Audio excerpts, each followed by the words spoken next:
Hello, everyone. How are you? I hope your day is going amazing, no matter where you are in the world.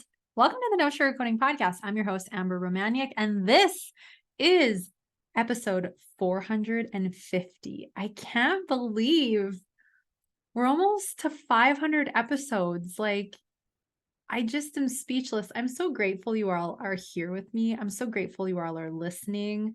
Thank you again for making this podcast a globally in the top global 1% of podcasts. I'm beyond honored that I get to share that with you all. And that's because of all of you that it is there. So thank you for being here. I'm sending you all so much love. And I'm really excited for today's conversation. It just kind of clicked and came to me last week. I was in a coaching session and I was like, ooh, I need to write this down because it's going to be juicy.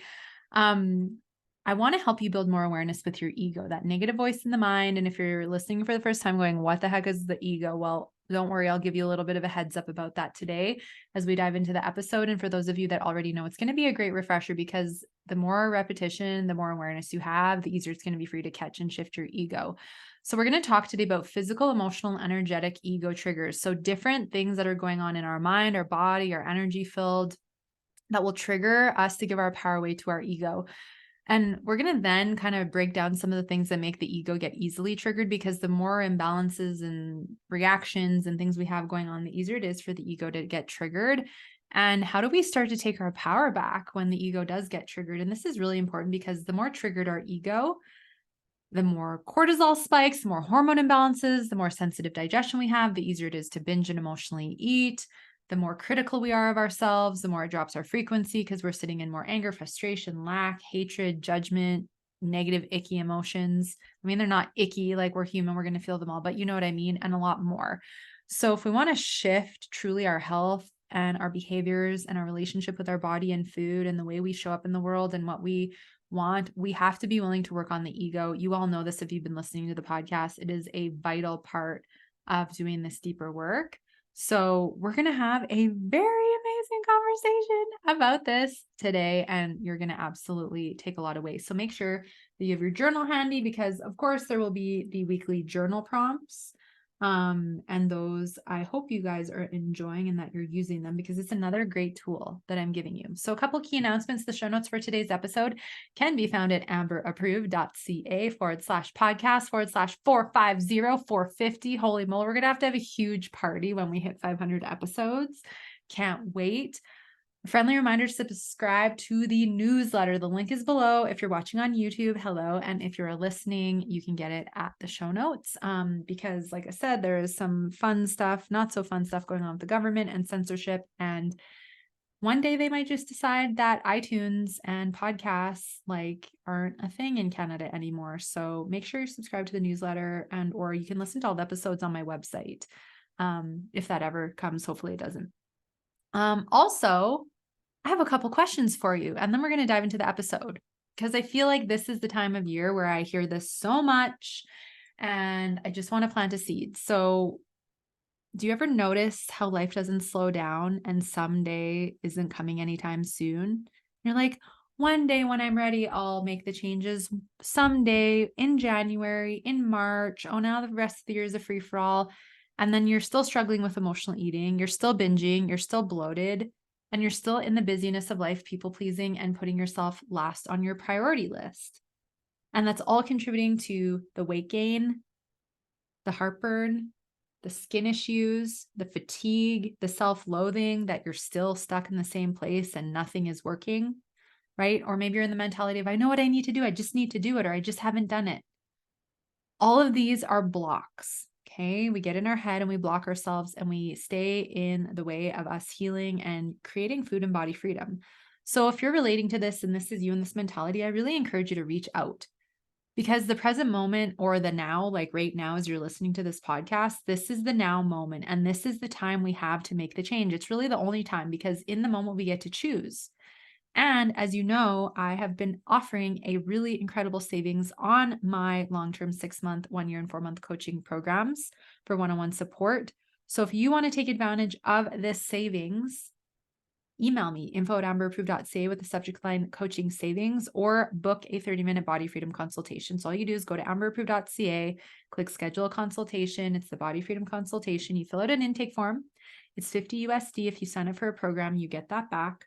Otherwise, we get to talk on Zoom very formally and in a very safe space. And I get to hear about what's going on for you, your struggles, your blocks, what's not working, what's holding you back, and where you want to go. Like, what kind of relationship with food and your body and your health and well-being and your mindset do you want? I get to support you and guide you with this. And we get to have a lot of fun, and you get to experience a lot of empowerment as we do it. So you get to reach out if you feel called, because guess what? The best gift you can give yourself right now is truly the gift of optimal health and having support to deal with the overwhelm, the holiday dread, and food temptation, like we talked about last week. So info@amberapproved.ca, subject line coaching savings, or book a body freedom consultation. I'm so excited to connect with you. I'm blessed, beyond blessed, with the most incredible clients. And I'm excited to get to continue to support you all through the podcast, through coaching, through programs. So let's make the change now and not wait to set a resolution for January 1st. Welcome. Come on in. Okay, so let's dive into today's episode. So the physical, emotional, and energetic ego triggers. So first off, what the heck is the ego, for those of you that are wondering? Okay, quick little breakdown. And there's so many other episodes of this podcast that you can go and listen to. Just type in like ego or ego mind and they'll all come up. But essentially, the true us, the true you that wants to heal your relationship with food, that wants to feel confident, that wants to love yourself, that wants to release the weight, that wants to like heal and like live your best life and step so into your power and become the woman or man you've always dreamed of being. Like, that's you living in your power and in your heart. The ego lives in the mind. The ego is the critical negative voice that's telling you you're never going to be good enough. Don't bother reaching out for support. It's too scary. It's too uncomfortable. Nothing's going to change. What if it doesn't work and I fail? Well, you're going to fail, but you're going to learn, and that's going to help you flow forward, because we always learn from our failures if we're willing and open to look at them in that way. It's the part of you that you're standing in front of the mirror and you're picking yourself apart. You're calling yourself fat and ugly and not good enough. You're getting pissed off because half your clothes don't fit because you binged again through the holidays, and your metabolism has been messed up from all the diets and restriction, and you're just so upset. The ego is the part of you that's telling you to fear success, that you're not worthy of success, that you're never going to get what you want. The ego is the part of you that's convincing you that you should go and binge, and justifying why, since you ate one cookie, you should eat the whole pack. The ego is also the part of you that is going to make you feel guilty for indulging, whether it's just one cookie or eating the whole pack, and is going to have you hold a grudge against yourself because you haven't lost the weight yet. The ego is the part of you that gets on the scale and freaks the F out because you're like, holy crap, it didn't move. And I exercised and I dieted this weekend. It didn't move. In fact, it went up 3 pounds. What the actual? And you have a freaking breakdown and meltdown. Your ego is the part of you that's convincing you have to buy Christmas presents for everyone and their dog on your street, even though you may or may not know them very well, because you have to people please. And so instead you compromise your bank account and your credit card and your savings, and it stresses you out in the new year. But because you don't know how to be in your worth and just mindfully spend on those that are really important to you, or do you even need to get gifts at all? Like, which is such a better place to sit, to be like, I get to choose if I want to get stuff for people or not. And I'm going to choose the best things, and I'm not going to put myself in a stressful financial situation to appease others. That's power, but there's people pleasing to work through. Your ego is the part of you that tells you you're not important and that you're never going to be, and you might as well just put yourself last. And no matter how hard you work or how much success you create, it's never going to be enough. I think we're getting the gist of it, right? And the ego is the part of you that wants you to sit in fear, anger, worry, lack, guilt, shame, frustration, criticism, self-judgment, and wants you to get pissed off at your body when you have physical symptoms and go into the victim mode of, my body's out to get me, blah, blah, blah, blah, blah. No, your body's not out to get you. Victimhood. We all have gone into victimhood mode. Trust me. I had my own little meltdown this weekend. It's been a lot going on in the house the last couple of weeks. I'll tell you more. Definitely next week. I might cry a little bit. It's good. It's good stuff. It's really exciting actually, but I just want things to just get a little further ahead, and then I'll spill all the beans with you guys. It's exciting. Up levels are occurring.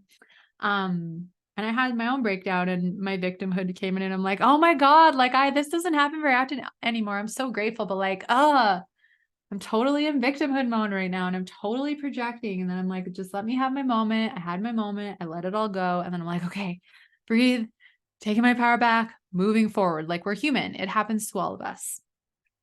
So what we don't realize is that there are different levels of emotional, physical, and energetic ego triggers. And I'm going to give you some examples here right away. So the first journal prompt is, am I aware of what it feels like to be in my power versus my ego being in power versus my ego taking over, whatever you want to say? Am I aware of what it feels like to be in my power versus giving my power away to my ego? Are you aware? Because if you're not, that's one of the first steps in dealing with the ego and healing this is actually being aware. So let's talk about some of the things that will trigger you to give your power away to your ego. And we'll start with physical, then we'll go to emotional, then we'll go to energetic. And there's even collective like world stuff, right? So physical. So say you get bloated and you didn't even eat anything that agitates your system, but now you're bloated, you're upset because you can't wear that certain outfit or that dress, or it just is like really uncomfortable. I get it. Bloating is really uncomfortable. It's not fun. Totally been there. Like, are you bloated right now? Do you have any symptoms? Share below if you're watching on YouTube. But can you relate? It's not fun. Anyways, but then you have the bloating and the pain, discomfort, and it's so uncomfortable. And you're just like, oh, like for frick's sakes, like my body, like why? Like, why can't you just be happy? Like my body's out to get me. Or maybe for you, the weight gain is just happening constantly. Or maybe you've been through a lot with your health. Maybe you've had heart issues or cancer, or, you've been diagnosed with different dis-ease or illness, and you're just really feeling really disappointed in your body and the cards that have been dealt to you. And so you really hold a lot of resentment against your body, and you're really upset with her because you think she's punishing you, but she's not. But this is the thing. The more symptoms we have, the more physically we feel off and we don't feel well.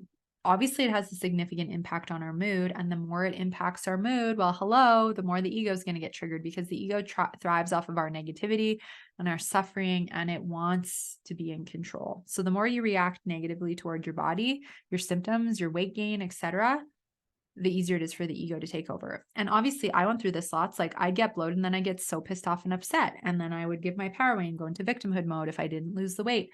When I was emotionally eating and would binge, and then I'd be like, it's this person at like my job's fault. Like they totally upset me and that's why I'm emotionally eating. It's like, I can blame them, but it's not their fault. Like I chose to do this. And oftentimes when we don't want to take ownership and responsibility for our self-sabotage, for our negative self-talk, our symptoms, and we just blame it on everyone else, that's also the ego. Blaming, lacking taking ownership and responsibility, that is all ego. When we take ownership and responsibility, even if it's difficult, even if it's uncomfortable, we're taking our power back.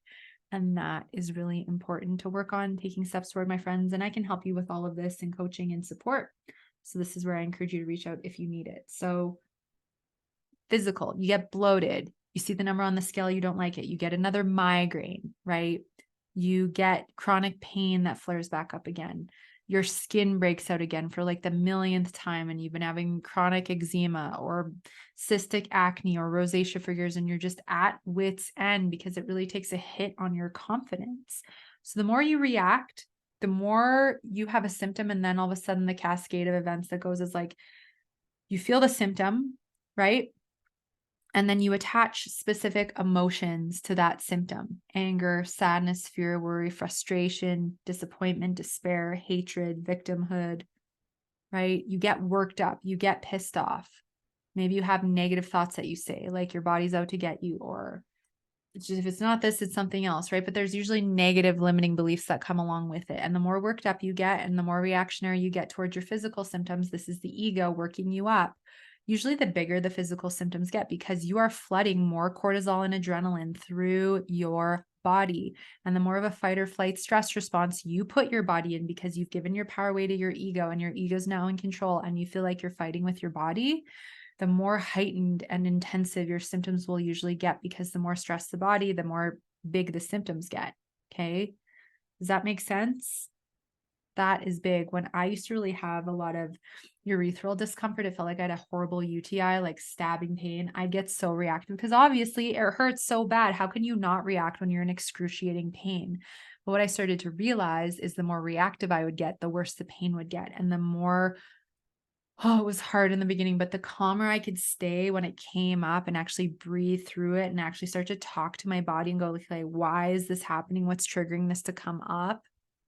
It really started to help me feel relief. And I started to listen to my body, and my body started to give me messages, and I started to listen and take actions on those messages and work with her and stop being upset and blaming her for the suffering and this discomfort I was feeling. And I'm so grateful because my body and these different symptoms have taught me so much about myself. Um, I was tolerating way too much. I didn't have good enough boundaries. I was suppressing a lot of guilt and shame that have now cleared, and I have so much relief from these symptoms. I feel so much better. And so, but I had to go through that. That was my like initiation to deal with all of that. So it was a very difficult yet very empowering, liberating thing to really have to like have my body push me to surrender, to really go like, okay, I'm done reacting. I'm done fighting. Like I want to work with my body, and I really want to listen and see what these symptoms are about. We also have emotional things that trigger the ego, of course, because the ego is very much emotional. So maybe you go for a vacation, or you are like clothes shopping and you put some outfit on and doesn't fit properly, or you have to go up some sizes, or you have to try on bathing suits. Obviously, this is all triggering you to go into shame, disappointment, criticism, comparison, judgment. This is all ego emotional triggers. You're giving your power away to your ego because you feel insecure in your body. You don't like what you see. You're struggling with your weight, and you are still tying your worth up in the number on the scale and how you look, instead of truly being a feeling inside that you cultivate over time. You've been programmed over the years to hate your body or dislike your body unless she's a certain weight, and it's going to take time to reprogram your mind to learn to love and accept yourself.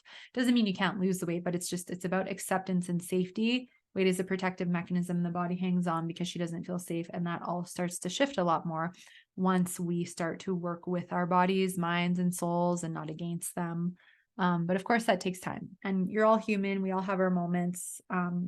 Compassion is the way. Other examples of emotional triggers could be like, maybe you have a colleague or your parent or a friend who says something about your weight or your body. I have so many clients that will go and see their families or parents or grandparents, and they'll make a comment about their weight. If they've gained weight, they've lost weight. Maybe you compare yourself to a sibling who's prettier or thinner or whatever, and that triggers you. Maybe you get into some situation at work and you decide to take your lunch break, and someone makes a comment because you didn't work through your lunch break, and that triggers you to feel really emotional and out of your power. Maybe someone asks you for something and you really want to say no. You really want to set the boundary, but you're too afraid. So you say yes instead. And then you are so upset with yourself. You're resenting yourself because you did it again and you were going to not do it this time, but you people pleased again because you were too afraid and you're such a chicken. And gosh, like, when are you ever going to freaking grow a set? And like, you know what I mean? It's like, grow a thicker skin, just say no. But in the moment, you always say yes. Like, this is all ego chatter. The ego is like very condescending, very belittling, very disempowering. It's not nice. Our egos are not nice. And I always say to my clients, and I've talked about this before on the podcast, but if you like name your ego, I had one of my clients name her ego Rosie. And another one, I think, named her ego like Bethaline. I'm just like, this is great. Like, give your ego a fun name. So then it like lightens and neutralizes like some of the frustration you have around how intense the ego is. Because here's the honest truth about the ego. Unless you become enlightened in this lifetime, you're going to have an ego, and the ego is not the devil that's out to get you. It's actually a teacher. Your ego is very connected to your wounded inner child, all the little and big experiences you had growing up that shaped your insecurities, limiting beliefs, and negative thoughts. So that's why with certain things, you get really triggered and upset because it's triggering old memories and wounds and hurts and things that could have been from last week or when you were 5 or when you were 20, right? So I'll give an example. So when I first moved away from my small little town to go to college and be on my own. I was so grateful. My mom had started a savings account when I was born, and she put like $100 a month away. And obviously by the time I was 18, it had accumulated. And so I move away, I have this loan. And of course, I don't know how to be mindful with my money. So I'm shopping, I'm going out to eat all the time, and my loan is not lasting me as long as it should be. And then, of course, when my dad takes a look at my bank statements, he's like, what the hell are you spending your money on? Right. And it's just like turns into this huge argument. So I love my dad. He's so amazing and so supportive. He's been so great. But we had a very heated relationship around me and my finances through like 18 through my mid 20s, because obviously, they had saved this money for me and I was being mindless, and I honestly just didn't care, because it's just like, well, you'll just keep helping me if whatever, right? I wasn't respecting this. And I've obviously learned my lesson long ago, but we all go through our stuff with money. And so then if I would spend too much and then might run out on my budget too soon, I would have to call and ask for help. And dad and I would always get into an argument, and then I'd always be upset. And so asking for help, especially financially, became a massive fear for me, because my wounded inner teenager and my wounded 20 early something year old was like, I'm going to get yelled at, and and I don't want to, because, but I need groceries and some gas, and like, it just was like, I felt like this little girl again who like did something wrong. And even after I wasn't mindlessly spending money, I'm just like, oh, I don't want to, and blah, blah, blah, blah. Right. And so then what happens is we create and store all these memories in our nervous system, these wounded, like triggery trauma memories. It's like asking for help is scary. People get angry at me when I ask for help. Like, it's too vulnerable to ask for help, so I'm not going to. And I'm just going to stress about money, right? Like, these are examples of the emotional triggers. And it's beautiful, because I've had some experiences with my dad where like we've openly talked about money and finances lately. And it's been so liberating and healing, because I'll talk more about it once in the next couple of weeks. Don't worry. It's exciting. But like all of that's been healed because I got to have some really powerful experiences, not like asking really for financial help, but just like openly talking about money. And it just felt so good. And there was no arguing, no tension. It was just like so open, because I think he, of course, sees that I'm doing good and that I'm responsible. Obviously, I've had this business for 10 and a half years full time, but it's just so healing, because my wounded inner child, still kind of like always braced if like, he'd ask like, how are things going in your business? I'd be like, oh, good.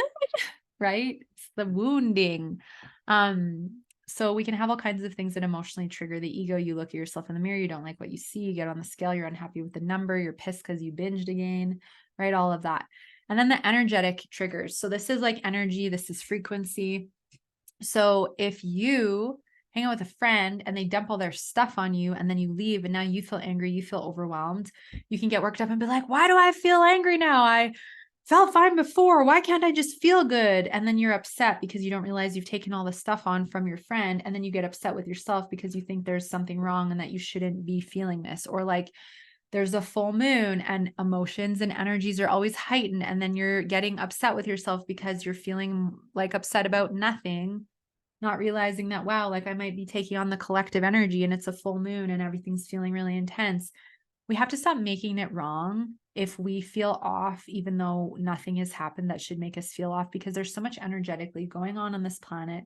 There's so much spiritually going on this planet. There's so much from the ascension standpoint that's going on this planet, which I'll talk about in a different episode coming up probably early in the new year, because 2024 is going to be a very expansive, massive, like transformative year on this planet. It's going to be huge. I think it's going to be loud and it's going to be really beneficial for humanity. But I think we're going to have some stuff to go through, but we're going to come out the other side looking way shinier than we ever have. That's my faith and belief anyway. So you may take on collective energy, or it may be a full moon, or there may be a really intensive like astrological season that we're in. And you're like, why? What's wrong? Like, I don't understand why I'm feeling all this stuff. It's not even mine. And so then you make it mean that there's something wrong with you. And then you feel like you can't feel through it and that you shouldn't feel it. And then you resist it, and what you resist persists. And then it just makes you feel more exhausted and more drained. Or maybe you're like, I always have to be in the perfect frequency. I always have to be in the perfect frequency because in order to manifest what I want, I always have to feel love and happy, and I can't ever feel anything negative, and I always have to be in the perfect frequency. Trust me, I've gone through those phases. It's like you're human. You're going to ebb and flow with your emotions. Your frequency is going to ebb and flow. But it's us being willing to be open and allowing, and it's safe to feel through all the seasons of our emotions. But our ego's like, no, you have to just feel good all the time. You have to put on a happy face. You have to just be strong, right? Because how many of us were told from a young age, just smile, don't cry, be strong, don't be vulnerable. Vulnerability is bad. It's weak, which isn't true. It's very powerful. I've had a lot of vulnerable experiences this year that have been so powerful. I'm so blessed because it's only strengthened relationships, deepened relationships, brought in more love, support. It's incredible. So yeah, if there's a lot going on in the world, or you're tuning into the news or really stressful things, your ego can trigger you into fear and worry and trauma, and it can ruin your day, your week, your month. I have a colleague, and she's like been tuning into a lot of the things going on overseas, and just my heart goes out to people. Like, obviously there's no, like, I'm just sending love because that's all I can do, and praying for peace. And she's just like, the more I watch it, the worse I feel, and it's negatively impacting my day, and it's negatively impacting my mood, and I feel so poorly. And I'm like, so maybe it's time to set a healthy boundary, because watching all the stuff isn't good for your frequency. It's not good for your mental health or your physical health. And when something starts to impact us to that point, our ego gets so triggered and we start to go into a trauma stress response, and that's not good. So this is where it's important to be aware of what is triggering me, to give my power away to my ego, and that there's physical symptoms and physical things, there's emotional, and there's energetic. So what makes the ego get so easily triggered? So I'm going to give you some examples of that, and then you can kind of figure out, which will be the second journal prompt, like, what makes my ego get triggered easily? This is where reflection is so important, because it is about awareness. The more aware you are, the more you can catch and shift. So what makes our ego get easily triggered? First thing, okay, when you're overbooked and you're overwhelmed and you're spread too thin, your nervous system is going to be in overdrive. You're going to be pumping way too much cortisol through your body. And when you're in this state, you're naturally more emotionally sensitive and vulnerable. You will have a shorter fuse. You will react to things you normally don't react to. You will have breakdowns you normally don't have. You will become more sad, angry, frustrated, irritated easily. You'll become more critical easily, because your body is literally in a fight or flight response. And when you're in that state, we go into a tunnel vision, and it's hard to focus on possibilities and solutions. We just focus on the issue, the problem. We amplify it. We often make it worse than it actually is, because the ego thrives off your suffering. Okay. When you have really uncomfortable physical symptoms, this will easily trigger the ego, because it's very uncomfortable to have a horrible migraine, urethral discomfort, horrible bloating, another skin breakout. Because we, like I said earlier, associate certain reactive emotions with certain symptoms. Okay. Another thing that's going to easily trigger your ego is it feeds off your insecurities. So if you get on the scale and you don't like the number that you see, you diet and exercise and the scale doesn't move, you put on the outfit and you're unhappy with your body, like, your ego will poke at your biggest vulnerabilities. So for you, if it's body image and weight, it will heighten your reaction if your clothes aren't fitting and the scale's going up. If for you it's about perfection with food and you're not able to be perfect with food today, it will poke at that vulnerability and make you pick yourself apart and be so hard on yourself because you could not be perfect with food today. If it is about, people pleasing, and like you're trying to talk yourself into finally saying no and setting a boundary, but your ego's like, no, you can't, because what if you do, and then this person gets upset, and then they don't want to be friends with you, or they leave, or they abandon you, and it makes up this huge, like, blown out of proportion story. And then, like, you talk yourself out of it, right? Or maybe for you, it's like your ego's like, oh God, don't even bother trying to help yourself with your health before the holidays, like January. Set your resolution, book your diet plan, because that's what you know and that's familiar. Because God forbid you step out of your comfort zone and actually ditch the quick fixes and actually get authentic with yourself and honest that that's not working. And what's going to actually help you instead is actually doing your deeper work and addressing head on the emotional eating, the binging, the food addiction, the ego mindset, the limiting beliefs, the negative thoughts, the gut issues, the hormone issues from an actual root cause approach. But because that's a comfort zone and the diets are the comfort zone and the quick fixes are a comfort zone, your ego is easy to convince you. There's no point in trying anything else because it fear mongers. It's like, what if you fail? What if it doesn't work? What if you invest the money and it doesn't work?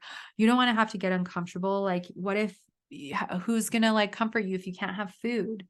Right. So it almost scares you out of like wanting to get support and take a different approach because the ego knows it gets to keep winning and it gets to keep you out of your power and it keeps you playing small and it keeps you suffering and it thrives off of that. So the ego loves that. The more poorly we're sleeping, the easier it is for the ego to get triggered because when you're tired, your dopamine mood boosting neurotransmitter is lower and you have a shorter fuse and less tolerance. You're fatigued. It's more of an I don't care mentality. We can be more snappy. Our ego can be more in control. If your ego gets triggered and then your partner's ego gets triggered, like that is easy because it's ego versus ego and you both just keep triggering each other more and more and more versus being able to stay in your power but have difficult conversations, right? Not feeling safe. So feeling nervous about world circumstances, not being happy with the number on the scale, not liking the amount of money in your bank account, feeling like you're stuck and you can't do anything to change a circumstance. All of this will easily trigger the ego. The more unworthy we feel, the more insecure we are in our bodies, all of this will trigger the ego also. So, second journal prompt, what makes your ego get triggered easily? Certain foods. After you eat certain foods, your mood is lower. So let's talk a little bit about ways to take our power back when we get triggered. Okay. So the first best thing we can do is become aware of like what it feels like when I give my power away to my ego, the negative self-talk, the negative emotions, the limiting beliefs, your energy drains, you get a headache, you have anxiety all of a sudden, you get a stomach ache. So awareness, this is what it feels like. Find your breath, start breathing. It's like, okay, my ego's triggered. Why? Why am I upset right now? What is going on, right? Journal, reflect, try and think about it for a few minutes if you can. And then what you can also do is go into your self-care practice as soon as you're able to and really explore, why am I feeling this? Where did this come from? Awareness is your superpower on your healing journey. Okay. I think the next thing is like, once you're aware of what triggered you, okay, well, if it's food, like binge eating, emotional eating stuff, like, okay, maybe I want to start working on this. If it's body image, can you apologize to your body for being critical and say a couple things you're grateful for? It may not feel fully resonant right away, but it's just starting with something. But breath, we want to start regulating the nervous system. We want to go from reacting to responding, to blaming and going into victimhood mode, to taking ownership and responsibility, which does take time. However, just like anything, with time, with repetition, with putting in the work, it will get easier. And yeah, your ego will still get triggered. My ego still gets triggered, but I catch and shift it a lot faster than I used to. And it only pushes you into deeper trust and faith and connection with yourself, which is actually quite the gift. Self-care practice, creating a self-care routine so you have a space to ground, release negative emotions, to support yourself and your body, to explore and build awareness, to let things go is very important. We do a lot of this in the membership. So if you want to come and join us for that, you can. All one-on-one clients in 6 1-year and 4-month programs get free access to the membership for your package duration. So that is a bonus that you all get if you come into one-on-one, but you can also start with the membership. It's 44 USD a month, and or you can do a 3 or 6 month term and you do save more. So self-care practice. Okay. Another way to take your power back is to try and get better sleep and to sleep better. Another is to block off time in your schedule for yourself. Another is to drink enough water and eat regularly through the day to keep your blood sugar regulated, because the more regulated your blood sugar, the less of a short fuse you're going to have. Because when we get low blood sugar, we get hangry. And the more hangry and irritated you get, the more reactive you get. So these are all things you can start to do. Recognize it's your ego. Call out your ego. Oh, Belinda. And like, no offense if any of your names are Belinda. Like, they're all great names, but like, name your ego. Rosie, Crystal. I'm just looking at like my quartzy. I don't know, like whatever resonates for you. But it just brings a bit of humor. And then it's like, you're human. Whatever it is, you will get through. And let me tell you though, sometimes our ego can get really strong and really powerful, and healing your relationship with food and body, a big part of this is a mindset game. And so if you've been really blocked and really struggling and really stuck and nothing is working and nothing is helping you get where you want to go, I really want to encourage you to reach out for some support because I can help you master your ego. I've been working on mine for 14 years. And I've been able to go from it taking weeks or months to take my power back to hours or minutes. So I can really help you master your ego. I can help you overcome the binge and emotional eating, ditch the quick fixes and diets. You're not going to have to diet going into 2024 or ever again.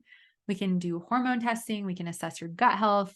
We can give you way better energy levels, more confidence, and freedom.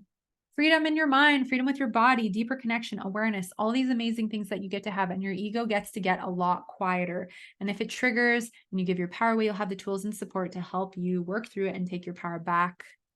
And then to me, that is like priceless because it is freeing and you get to step more into the woman or man that you know you always deserve to be.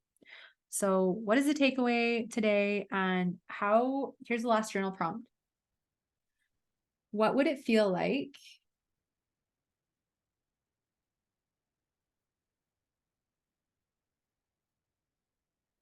to live more in my power? Oof, I love that. What would it feel like to live more in my power? It's freeing. You have a lot more energy. It's a lot more calm up in the mind, up in that good old noggin. Something to really think about. So I hope you enjoyed today's episode. The show notes can be found at amberapproved.ca/podcast/450. Just a friendly reminder to subscribe to the newsletter. You can go to amberapproved.ca if you are wondering if you are struggling with emotional eating or binges, and take the free emotional eating quiz and get some great podcast resources. And you can also book your 30-minute body freedom consultation there as well. I'm super excited. I'm going to be dropping a bonus episode on Wednesday with a lovely guest, so you'll want to stay tuned for that. Otherwise, I'm sending you so much love. Thank you for being here with me today. And remember, there is no better time than the present to take action on your health, your ego, kick the quick fixes. So take action now. Have a beautiful day, and we'll chat with you again on Wednesday. Take care.